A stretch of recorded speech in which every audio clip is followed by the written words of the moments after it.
오늘은 세 번째로 아시아에 있는 7 교회 중 세 번째 교회로 버가모 교회에 보내는 말씀입니다. 버가모 교회의 사자에게 편지하라. 좌우에 날선 검을 가지신 이가 이르시되, 편지할 때 주님께서는 각 교회마다 자신을 나타내는, 표현하는 말이 다 달라요. 뭐 죽었다가 살아나니다, 또 여기 오늘 본문에 있는 말씀처럼 좌우에 날선 검을 가지셨다. 또 두아드라 교회에는 그 눈이 불꽃 같고 그 발이 빛난 주석과 같은 하나님의 아들이 이르시되, 4대 교회 같은 경우에는 7 영과 7 별을 가지신 이가 이르시되, 이렇게 각 교회마다 표현하는 방식이 달라요. 그것은 그 내용을 우리가 읽어보면 그 교회의 사정과 아주 일치가 되는 그런 내용이라고 하는 것을 알 수가 있어요. 오늘도 보면 좌우에 날선 검을 가지셨다. 검이라는 건 뭐예요? 전쟁할 때 싸우기 위해서 쓰는 무기거든요. 근데 그 칼이 좌우에 날이 섰다. 좌우에. 그것을 이제 흔히 우리가 양날검이라고 그럽니다. 양쪽에 날이 있다. 보통 칼은 다 한쪽만 날이 있어요. 한쪽만. 왜냐하면 사람의 왼손잡이가 있고 오른손잡이가 있어서 그런 차이가 있습니다. 양날검이라는 건 그만큼 날카롭다 하는 얘기죠. 날카로운 검이에요. 그러니까 심판하시는 예수님, 또 그의 대적과 싸우시는 예수님을 표현하는 말이에요. 네가 어디에 사는지를 내가 안다. 여기 산다라는 것은 우리가 일상적으로 생활하는 것을 말하는 것이 아니라 우리의 모든 모습, 우리가 주님께 대한 우리의 모습, 또 교회에서의 우리의 신앙생활, 그런 것을 아신다는 얘기죠. 뭐 하나님이신 예수님이 모르시는 게 어디 있어요? 우리의 생각도 아시고 우리의 마음도 아시고 밖으로 드러나지 않은 말이나 행동까지도 다 아시는 예수님이니까 다 아시는 거예요.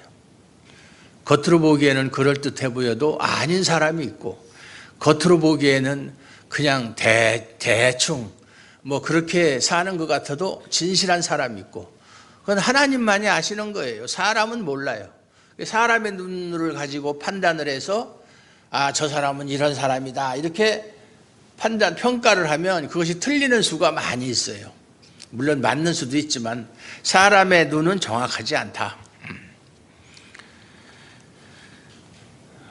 보통 교회에서는 이제 그 사회에서의 그 사람의 직분, 뭐 그런 걸 가지고 또 교회에서도 직분을 주고, 뭐 사회에서 예를 들어서 금융업에 종사한다 그러면 그런 사람을 이렇게 회계, 뭐 큰 교회는 회계를 보는 사람들이 엄청 많거든요.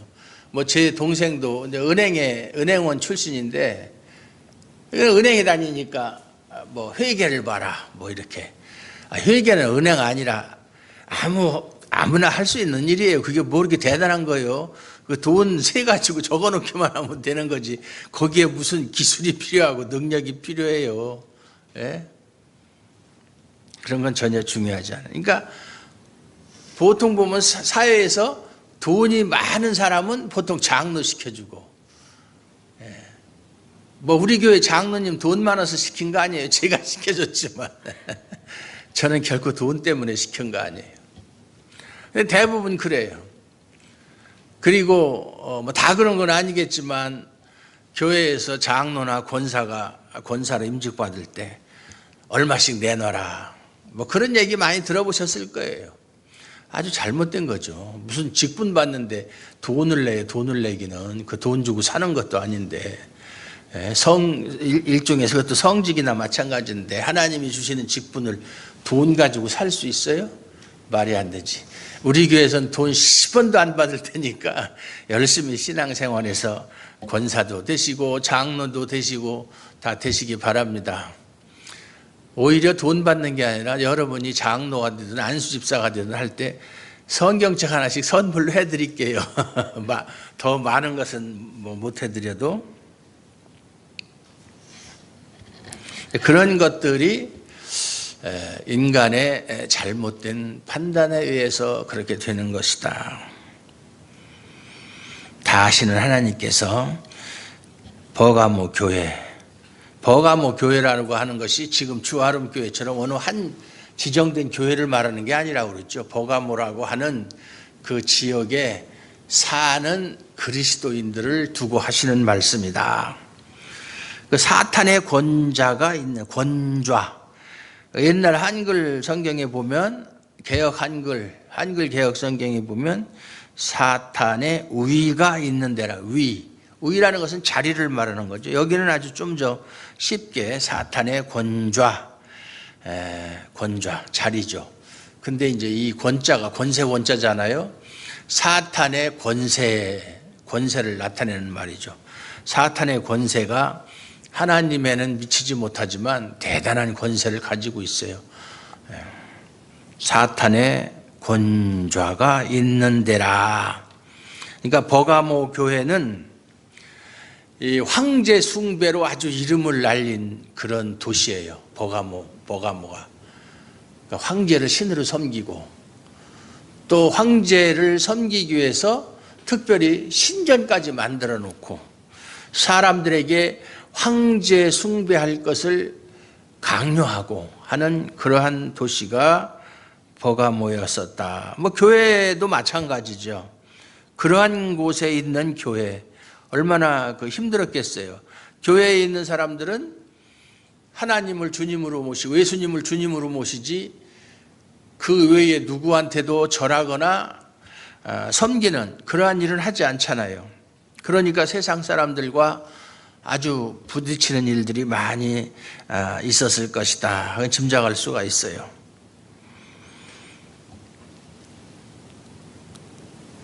그런 가운데서 내가 내 이름을 굳게 잡아서 내 이름을 굳게 잡는다는 얘기는 내 이름을 굳게 믿는다는 얘기예요.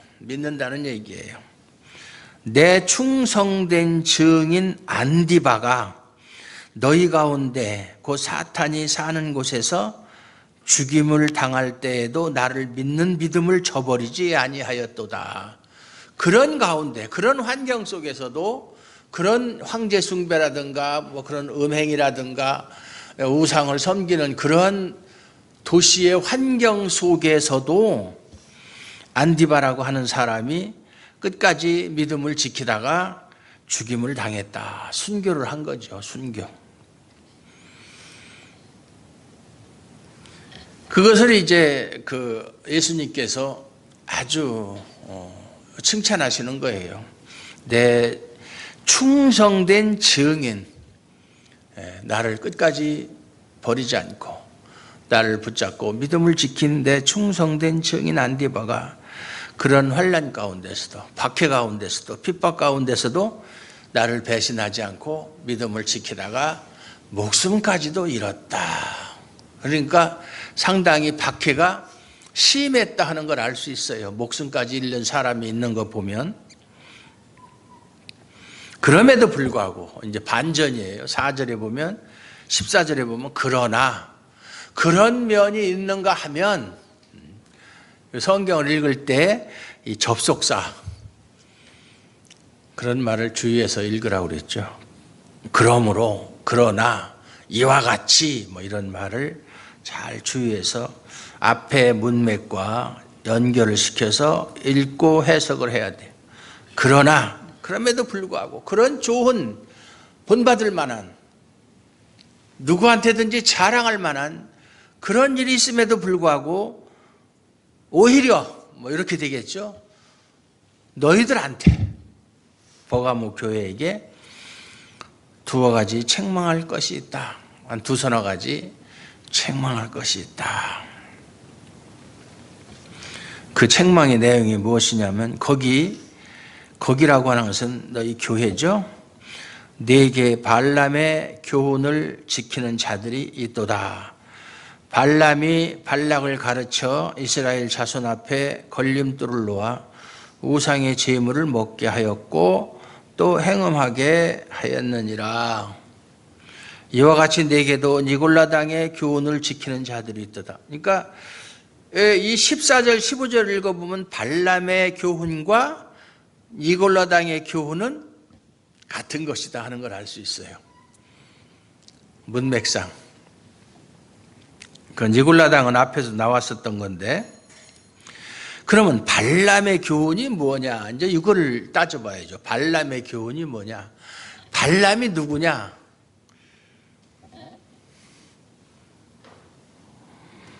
또 발락은 누구냐? 그걸 이제 따져봐야 되는데, 이 배경은 민수기에 보면 나옵니다. 민수기 22장부터 23장, 24장, 또 25장, 뭐 31장, 뭐 이렇게 계속해서 이 발람에 대해서 이야기가 나와요. 이 발람은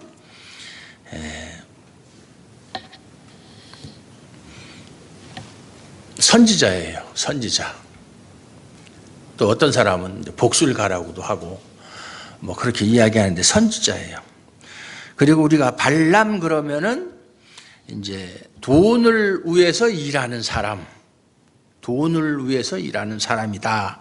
이제 그런 이야기가 있어요. 돈을 위해서 일하는 사람. 선지자가 하나님의 말씀에만 충실하면 되지 돈을 생각하고 하면은 이미 그 사람은 선지자가 아니에요. 지금이야 물론 선지자도 없지만 이제 목사가 돈이나 어떤 입신양명 또 자신의 명예 이런 것 때문에 목회를 하고 그런 것 때문에 사람들을 교회로 이렇게 속된 말로 끌어모으고 교인의 숫자를 늘려서 교회의 세력을 키우는 것은 그것은 하나님하고 전혀 상관없는 일이에요. 상관이 없어요. 그건 그 사람 개인의 욕심을 채우기 위한 방법이지 하나님의 일하고는 상관이 없어요. 그러면서도 그들은 꼭 하나님을 앞세워요. 하나님을 위해서, 하나님의 영광을 위해서 우리가 전도해야 되고 뭐 해야 되고 뭐 해야 돼, 선교해야 되고 뭐 하고 교회당도 크게 짓고 그래놓고 나중에서는 하나님이 다 하셨다. 하나님이 참 건축하랴 뭐랴 참 바쁘시겠어요. 그건 아니에요. 그게 마치 하나님께서 교회에게 준 큰 사명인 줄 아는데 전혀 그렇지 않아요. 초대교회 당시 예수님이 부활하시고 승천하시고 그리고 성령이 임한 다음에 초대교회가 처음으로 생겼어요. 예루살렘에서부터. 그리고 나서 AD 313년까지 313년 콘스탄틴 대제가 기독교를 공인할 때까지 박해를 끝내고 이제 기독교를 믿는 것을 허락한다. 누구든지 기독교 믿는 신앙의 자유를 마음껏 너희들이 누려라. 이렇게 공인할 때까지 300년 동안 얼마나 심한 박해를 당했는지 몰라요. 그 사람들이 당한 박해의 내용을 알게 되면 진짜 저절로 머리가 숙여져요. 어떻게 이런 환경 속에서 이런 핍박 속에서도 신앙을 지킬 수가 있었는가? 일단 잡히면은 감옥에 갇히는 것은 그건 당연한 거고요. 재산 다 몰수하고 해외로 다른 나라로 추방시키거나 아니면은 잡아서 그 원형 경기장 있잖아요. 거기다 모아놓고 굶주린 사자를 풀어서 사자가 잡아먹게만 그걸 또 구경하고 있어요. 사람들이 관중석에 쫙 모여가지고 그 사자한테 잡혀먹는 모습을 구경하고 그렇게 사람이 잔인해요. 심지어는 사람 몸에다가 기름을 발라서 불을 붙여서 옛날엔 전기가 없으니까 그것을 횃불을 대신해서 그 아래서 파티를 즐기고 그랬었다고요. 그들이 아니면 검투사 있죠? 검투사하고 싸움을 시키면 그게 상대가 되는 싸움이에요. 그 사람들은 고도로 훈련받은 사람이고 이 사람들은 완전히 전혀 그런 거하고 상관이 없는 사람인데 싸워서 죽이는 모습, 그런 모습을 또 보고 즐기고 그렇게 많은 핍박을 당했어요. 자기 부모가 또는 자기 아내나 남편이, 자기 자식들이 그런 험한 핍박에 희생되어 가는 것을 보면서도 그들은 믿음을 지켰다. 그게 말은 쉬워도 여러분이 만약에 그런 상황이 된다면 어떻게 하겠어요? 사랑하는 아내를 죽이겠다. 네가 지금이라도 예수를 배반하면 살려주고 예수 믿는다고 하면 죽이겠다. 그러면은 죽여도 좋다. 나는 예수를 배반할 수 없다. 그렇게 하시겠어요?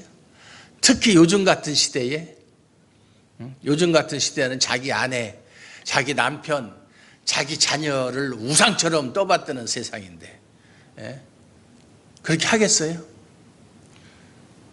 아마 힘들 거예요. 그런데 그렇게 그들은 믿음을 지켰다. 그런 가운데서 무슨 그 사람들이 무슨 교회당 건물을 짓고 그렇게 했겠어요. 예배조차도 그 무덤, 카타콤이라고 하는 그 무덤 속에 몰래 들어가서 사람들이 잘 다니지도 않고 잘 알지도 못하는 동굴 무덤 속에 들어가서 몰래 그 송장 썩는 냄새가 나는 그 무덤 속에 들어가서 예배를 드리고 그런 사람들이 무슨 교회당을 졌겠어요. 교회당을. 그럼에도 그들의 믿음은 교회 역사상 그렇게 하나님과 사람들에게 인정받고 칭찬받는 믿음을 가지고 있었다. 교회당하고 신앙생활은 전혀 상관이 없는 거예요. 요즘에는 우리 교회는 안 그렇지만 서울 같은 데 가면은 자기 집에서 아파트에서 딱 내려오면 조금만 나오면 교회차 기다리고 있고 교회차 타고 교회 가서 예배드리고 나오면 또 차가 대기하고 있고 그 차 타고 자기 집 앞에까지 태워다 주면 걸어서 집에, 그게 그렇게 신앙생활 편하게 하고 있는 거예요. 편하게 그렇게 신앙생활하는데 무슨 순교의 정신이 나오고 없어요. 나올 수가 없어요. 그게. 몇십 년 전만 해도 천막 쳐놓고 가만히 깔아놓고 난로 하나 제대로 없이 추운 겨울에도 예배드려도 사람들이 이렇게 많이 모였어요. 뜨겁게 찬양하고 뜨겁게 기도하고 열심히 전도하고 점점 살기가 편해지니까 반대로 믿음이 떨어지는, 오죽하면 예수님께서도 부자가 천국에 가는 것이 낙타가 바늘길을 통과하는 것보다 더 어렵다고 그렇게 말씀하셨겠어요. 그런데도 다 부자 되기 원하잖아요. 부자 되기 원합니다. 부자 되기 위해서 예수 믿는 사람들도 있고, 예수 믿는다고 부자 안 돼요. 제가 분명히 말씀드리지만 예수 믿는다고 부자 안 돼요. 옛날 부흥사들이 흔히 잘 써먹는 소리가 미국의 록펠러가 어머니가 가르쳐준 교훈대로 살았더니 세계 제일의 부자가 되었다. 항상 가르쳐준 교훈이 뭐냐면 어디 가서 예배를 드릴 때 항상 앞자리에 앉으라. 그 당시는 마이크가 없었으니까 설교를 잘 들으려면 앞자리에 앉으면 좀 좋았겠죠. 앞자리에 앉으라. 또 흔히 그런 얘기 많이 하잖아요. 앞자리는 금자리고 그 다음에는 은자리고 뒤에는 우리 교회는 다 금자리니까 그런 거 신경 안 써도 돼요. 그리고 항상 돈을 벌면 11조 할 돈을 이렇게 떼어서 오른쪽 주머니에 넣었다가 매주에 11조 해라. 이렇게 했더니 세계 제일 가는 부자가 되었다. 그건 아주 잘못 알아도 한참 잘못 알은 얘기예요. 록펠러가 세계 제일의 부자인 것만은 그 당시에 틀림없는 사실이지만 그 사람은 아주 악명 높은 사람이에요. 노동력을 착취했고 수많은 사람의 피를 빨아먹은 사람이에요. 그렇게 해서 부자 되면 뭐예요? 그게 하나님이 기뻐하는 일일까요? 그 이야기야. 오늘 오후에도 그 이야기를 해야 되니까 그것은 여기서 그만하고요. 민수기 22장부터 25장까지를 쭉 읽어보면, 24장까지 읽어보면 이 발람은 선지자고 발락은 모압의 왕이에요. 근데 이스라엘 백성이 애굽에서 출애굽에서 가나안을 가는 도중에 여러 족속들을 만나요. 그럼 그 사람들이 그냥 곱게 보내주면 되는데 행여라도 자기들한테 어떤 피해를 주거나 할까봐 그 사람들과 싸움을 하게 되는 거예요. 근데 싸움을 하면 다 이스라엘 백성이 이기는 거예요. 그것은 물론 이스라엘 백성이 종살이하던 사람이 무슨 전략이 있겠어요? 아니면 훈련받은 군대겠어요? 그게 아니라 하나님이 함께 하시니까 다 이기게 해주시는 거예요. 근데 그 소식을 들었어요. 이 모압 왕 발락이 그 소리를 듣고 이스라엘 백성을 무서워해서 발람이라고 하는 선지자를 불러다가 이스라엘 백성을 좀 저주해달라 이렇게 부탁을 했어요. 그러니까 그래, 그러면 내가 하나님이 나한테 뭐라고 말씀하시는지 내가 한번 하나님께 여쭤보겠다. 그런데 하나님께 여쭤보니까 하나님이 이스라엘 저주하지도 말고 그들과 함께 가지도 말라. 그들이 이제 요구하는 건 뭐냐면 사신들이 와가지고 우리와 함께 가고 또 이스라엘 백성을 저주해달라. 그런데 하나님은 저주하지도 말고 그들과 가지도 말라. 이렇게 딱 잘라서 말씀하신단 말이에요. 그렇게 얘기를 했어요. 난 못 간다. 저주할 수 없다. 그랬는데 두 번째 또 보냈어요. 많은 그 금은 보화와 사신들이 가서 또 청을 하는 거예요. 그때에 이 발람이 그 보물을 보고 마음이 흔들린 거예요. 마음이 흔들린 거예요. 그래서 발람을 삭을 위해서 일하는 사람이다. 대명사다. 삭군 목자의 대명사가 발람이에요. 발람. 그러니까 이번에 또 뭐라고 하냐면 내가 하나님께 다시 물어보겠다. 물어볼 필요가 뭐 있어요? 이미 벌써 하나님은 이스라엘을 저주하지도 말고 그들을 따라가지도 말라 딱 말했으면 그걸로 끝나는 거지. 뭘 또 물어봐요? 또 물어보기는. 그건 뭐냐면 이미 벌써 금은보화의 마음이 흔들리기 시작했다. 그 증거예요. 두 번째도 마찬가지죠. 똑같은 얘기죠. 오히려 축복하라고 그랬어요. 저주는커녕. 그렇게 세 번, 네 번 계속 세 번째도 그랬고 네 번째도 그랬고 그러니까 계속 그럴 때마다 아니다. 하나님은 한 번 말씀하시면 그 말씀을 변하지 않는 하나님이시다. 하나님은 이스라엘과 함께 하시고 이스라엘을 대적하는 무리들은 다 없애는 하나님이시다. 너희들도 이스라엘과 전쟁을 생각하지 말고 그들을 곱게 가도록 해라. 이렇게 하면 될 텐데 그렇게 하지 않고 올 때마다 한 번 더 물어볼게. 행여라도 하나님이 마음이 변해서 다른 말씀을 하실까 봐. 그렇게 네 번이나 그렇게 한다고요. 네 번이나. 오죽 답답하면 나중에는 그 발람이라고 하는 사람이 타고 가는 그 나귀까지 말을 하게끔 해가지고 발람을 깨닫게 하려고 그렇게까지 했는데도 불구하고 24장 보면은 그냥 발람은 발람대로 자기 길로 가고 발락은 발락 그거 끝나버리고 말아요. 그러면 우리가 생각할 때 발람이라는 사람이 뭐 특별하게 뭐 잘못한 거 없는데 왜 그렇게 성경은 발람을 나쁘게 평가할까 이런 생각이 들거든요. 그런데 이제 24장이 끝나고 25장 1절부터 3절까지 보면 이스라엘이 시딤에 머물러 있더니 그 백성이 모압 여자들과 음행하기를 시작하니라. 그 여자들이 그 신들에게 제사할 때에 백성을 청하매. 그러니까 모압 여인들이 신들에게 제사할 때에 이스라엘 백성들, 이스라엘의 남자들을 그 제사에 청했다는 얘기예요. 그러니까 그 이스라엘 남자들이 애굽에서 종살이 하다가 나와가지고 지금 광야길을 가는 도중에 10분 여자들이 그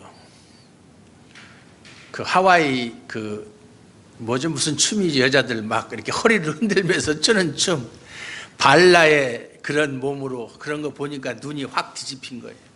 이게 웬 떡이냐. 그러고서는 그 여자들에게 가서 같이 먹고 즐기고 그들의 신들에게 절함으로 이스라엘이 바알볼에 부속된지라, 거기에 속하게 된지라. 그래서 여호와께서 이스라엘에게 진노하시니라, 이런 말씀이 나와요. 그러면 왜 그들이 그런 행동을 했을까? 왜 그 모압의 여인들이 그렇게 갑자기 그 제사를 드리고, 그 사람들은 제사를 드릴 때 하는 일들이 같이 먹고 마시고 즐기면서 그들을 제사를 집례하는 그 사제들이 있어요. 사제들이 남자도 있고 여자도 있는데 그 사람들은 다 창기나 창남이에요. 그래서 신앙을 핑계로 해서 같이 음행하고 그러는 거예요. 그게 바알을 섬기는 사람들의 그 제전 의식이에요. 그러니까 자세하게 나와 있지 않지만은 31장, 민수기 31장 16절에 보면, 보라, 이들이 발람의 꾀를 따라, 이런 말씀입니다. 발람의 꾀에 따라서 그렇게 했다. 이스라엘 자손이 여호와 앞에 범죄하게 하였다. 그래서 여호와의 그 진노로 말미암아 연병이 걸려가지고 24,000명이나 죽는 그런 큰 불행한 일이 일어납니다. 그러니까 발람의 꾀로 그랬다. 그래서 미루어서 짐작해 보면 발람이 저주는 못하고 하나님이 하지 말라고 그랬으니까 발락한테 한 가지 꾀를 가르쳐 준 거예요. 이벤트를 해라, 이벤트. 제사를 지낸다고 하고 10분 여자들을 뽑아서 평양예술단처럼 이쁜 여자들을 뽑아가지고 이스라엘의 남자들을 유혹해라. 그렇게 해서 그들과 같이 먹고 마시고, 단순히 먹고 마시는 게 문제가 아니라 우상의 제물이죠. 그리고 그들의 우상인 발람에게 절하게 하죠. 그리고 또 그걸 빙자해서 음행하게 하죠. 이렇게 하게 한 것이 결국은 발람에게 나온 꾀라, 그 말이에요. 발람이 그렇게 시켰다, 이 말이죠. 그러니까 성경에서는 계속 사도행전에도 나오고 신명기에도 나오고 계속 발람을 아주 천하의 몹쓸 사람으로 그렇게 평가를 하는 거예요. 그런 잘못이 있기 때문에. 그럼 그렇게 한 이유가 뭐냐? 돈 때문에 그랬다는 얘기예요. 돈 때문에. 그 보물 때문에 거기에 마음이 뺏겨가지고. 그래서 사꾼 목자의 대명사다.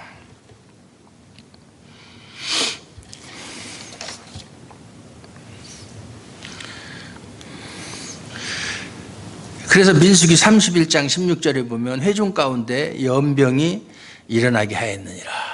연병 하니까 여러분들 연병이란 말 요 근래에 들어본 적 있어요? 연병이 뭔지 아세요?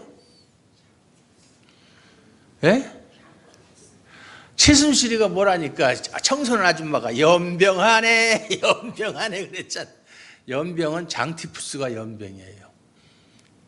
그 걸리면 옛날에 무조건 죽었죠. 연병. 속된 말로 욕할 때 연병하네 이런 소리 많이 하잖아요. 죽으라는 얘기죠. 그들이 우상을 섬겼다. 우리가 우상을 섬겼다 하면, 이스라엘 백성이 우상을 섬겼다 그러면은 그 사람들이 하나님을 믿는 사람이고 하나님께 택함 받은 백성인데 하나님을 완전히 제쳐놓고 뭐 바알이라든지 또 아스다롯이라든지, 이 바알이라고 하는 건 풍요의 신이에요. 그러니까 이스라엘 백성이 양이나 소나 염소 키우던 사람들이 가나안 땅에 딱 가니까 뭐예요? 농사 지어야 돼. 이제 농경을 이제 주업으로 하게 됐는데 기술이 없잖아요. 근데 가나안 사람들은 보니까 막 농사를 얼마나 잘 짓는지 그냥 매년 풍년이라, 저 사람들이 저렇게 농사를 잘 짓고 잘 되는 것은 저 사람들이 섬기는 신 바알을 섬겨서 그렇구나. 바알을 섬긴 거예요. 물론 그 전부터도 오늘 지금 가는 도중에도 그렇게 했지만은, 우리가 성경을 읽어보면 역사적으로 이스라엘 백성은 단 한 번도 하나님을 버린 적이 없어요. 그걸 알아야 돼요. 버린 적이 없어요. 항상 하나님께 절기 때마다 제사하고 할 것 다 했어요. 1년에 3번씩 3대 절기, 유월절, 오순절, 장막절 때마다 항상 제물을 가지고 하나님 앞에 가서 제단에다 놓고 제사를 드렸다.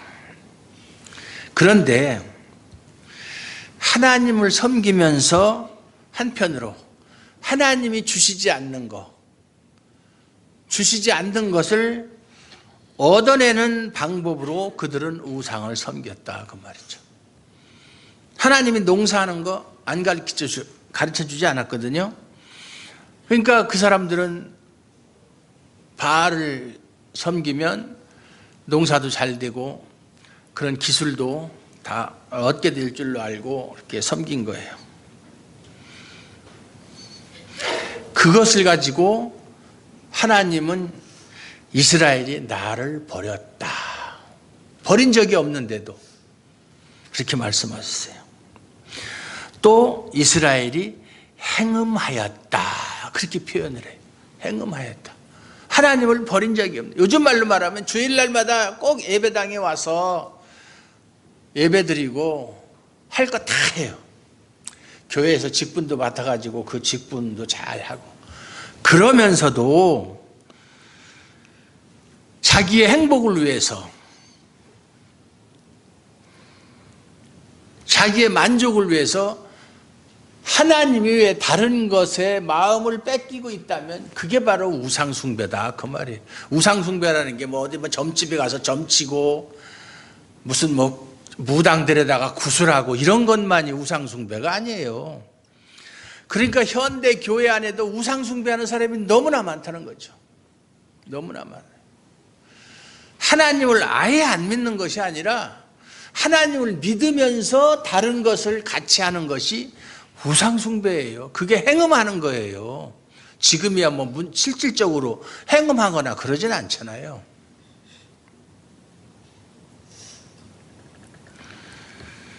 발람이 돈 때문에 이스라엘 백성을 팔아먹은 거잖아요. 팔아먹고 자신의 입신양명, 자신의 명예를 위해서 마치 교인들을 등쳐먹는 목사도 마찬가지다. 그래서 뻑하면은 그죠, 복에 대한 이야기, 복 받아라, 축복 받아라, 이런, 그게 발람의 교훈이에요, 결국은. 그래서 교인들로 하여금 우상 숭배하게 하고 행음하게 하는 거예요. 그게 발람의 교훈이에요. 요즘 세상에는 발람의 교훈이 없나요? 넘쳐나죠, 넘쳐나.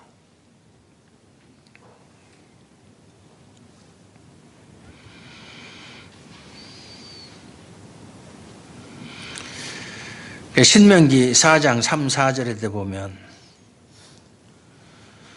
하나님께서 바알볼의 일로 말미암아 행하신 바를 너희가 눈으로 보았거니와 바알볼을 떠난 모든 사람을 너희 하나님께서 너희 가운데서 멸망시키셨다. 멸망시키셨으되 오직 너희 하나님께 붙어서 떠나지 않는 너희는 오늘까지 다 생존하였느니라 그랬어요.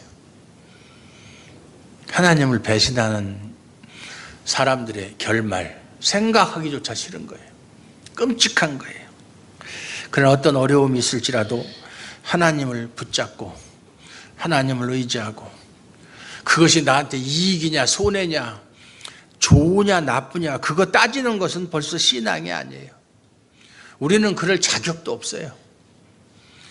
내가 왜 이것을 해야 되는지, 이것이 나에게 얼마만큼의 유익이 되는, 이런 거 따지면 벌써 그건 신앙이 아니에요. 따질 필요가 없어요. 여기 10은 이와 같이 내게도 니골라당의 교훈을 지킨, 니골라당의 교훈이 발람의 교훈이에요. 그러므로 회개하라. 회개하라. 그리하지 아니하면 내가 네게 속히 가서 내 입의 검으로, 좌우의 날선 검으로 그들과 싸우리라. 싸우면 결과는 뻔하죠. 좌우의 날선 검을 가진 예수님과 싸워서 이길 수 있는 사람이 있어요? 없지. 다 죽는 거죠. 회개해야 돼요.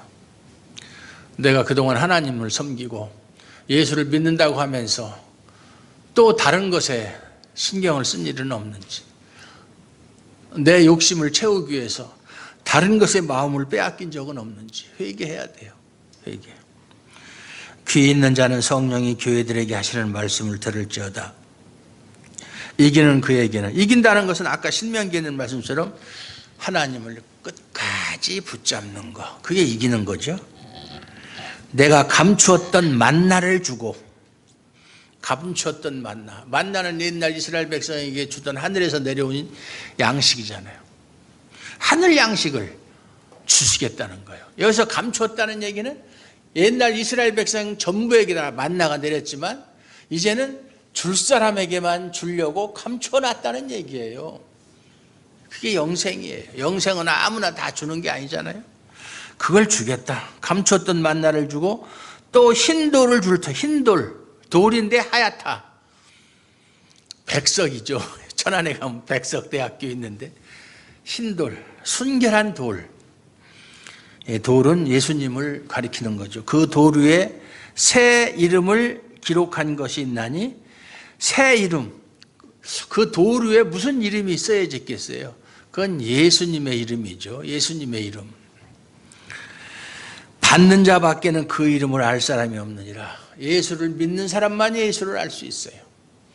세상 사람의 눈으로 볼 땐 예수 믿는 사람처럼 어리석은 사람이 없어요. 바보도 그런 바보가 없어요. 여기 인터넷에 들어가 보세요. 얼마나 예수 믿는 사람들을 비난하고 코웃음치고 비웃는지. 성경을 모세가 썼다고 웃기는 소리 하지 말라. 그건 사람들이 만들어낸 신이지 무슨 하나님이 어디 있느냐, 무슨 예수가 하나님의 아들이냐, 그런 식으로. 모르는 사람은 모르는 거예요. 그건 받은 자만이 아는 거예요. 성령을 받은 자만이 하나님을 바르게 알 수 있고 예수님을 바로 알고 믿을 수 있는 거예요.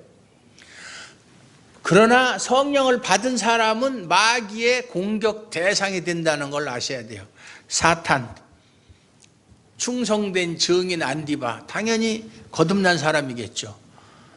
사탄의 공격을 받고 그런 사람을 공격하는 거예요. 거듭나지 않은 사람은 사탄이 공격할 가치도 없어요. 왜? 자기 편이니까.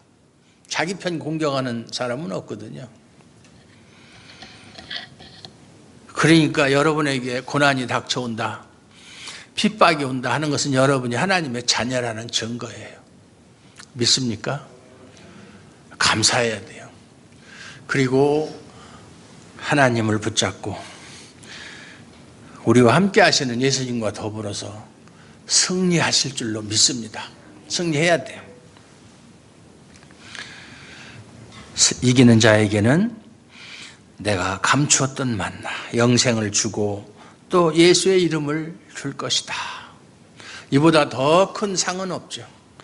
이러한 상을 다 받아 누리시는 저와 여러분들 되시기를 주님의 이름으로 축원합니다. 하나님 아버지 감사합니다. 오늘도 함께해 주시고 도와주심으로 말미암아 아버지 하나님의 귀한 은혜와 사랑을, 또 예수님께서 항상 우리와 함께해 주심을 믿고 또 배웠고 약속을 받았습니다. 하나님께서 하신 이 약속이 우리의 반드시 이루어질 줄로 믿고 항상 우리와 함께 하신 예수님의 능력으로 모든 환난과 곤고와 핍박을 다 싸워서 이길 수 있도록 도와주시옵소서. 예수님의 이름으로 감사드리옵고 기도하옵나이다. 아멘.